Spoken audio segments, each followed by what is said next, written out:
Hi అందరికి నమస్కారం. ఇది మేము ఒక ఊరికి వెళ్తున్నామండి. నువ్వగూడ అనే ఊరు. రోడ్డు లేని కష్టం.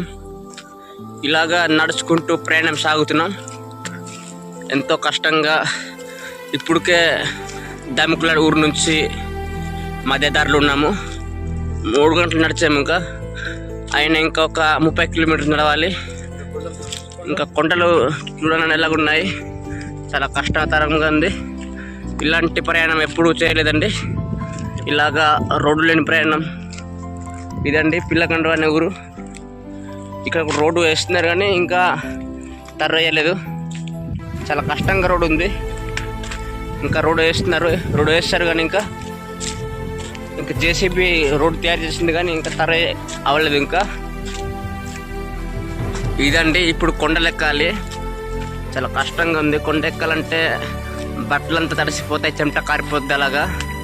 ఇలాగ ఎంతో ఇవి జీడి చెట్లు అండి. ఎంతో కష్టంగా ఉంది. ఇంకా ఊరికి చేరాలంటే ఇంకొక 20 కిలోమీటర్ నడవాలండి. ఇలాగ కొండలు చూశారు కదా. ఇలాంటి కొండల్లో మీరు ఎప్పుడు వస్తుంటారు, ఎప్పుడు చూస్తుంటారు. ఇలాంటి కష్టాలలో మేము ప్రయాణం సాగిస్తున్నాము. మొత్తం 5 మా బేచ్ నడుస్తున్నామండి.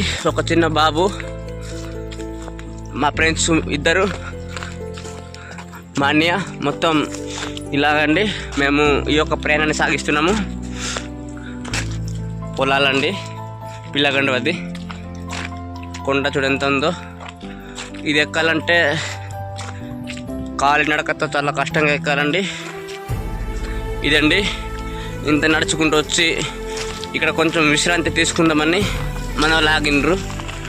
విశ్రాంతి తీసుకోవాలని చాలా కష్టంగా నడుచుకుంటూ వచ్చి ఇక్కడ విశ్రాంతి. ఫ్రెండ్స్ ఒకసారి హాయ్ చెప్పండి. ఫ్రెండ్స్కి మొత్తం 4 ఉన్నారు. నాతో కలిపి 5 వచ్చాము.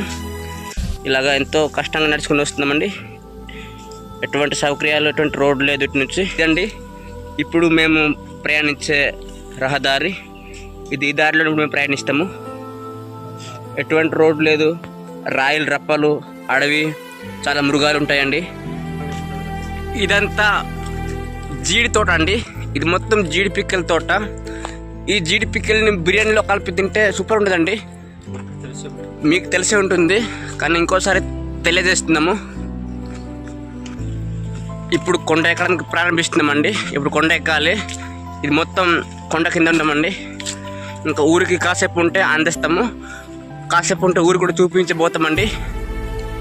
ఎంతో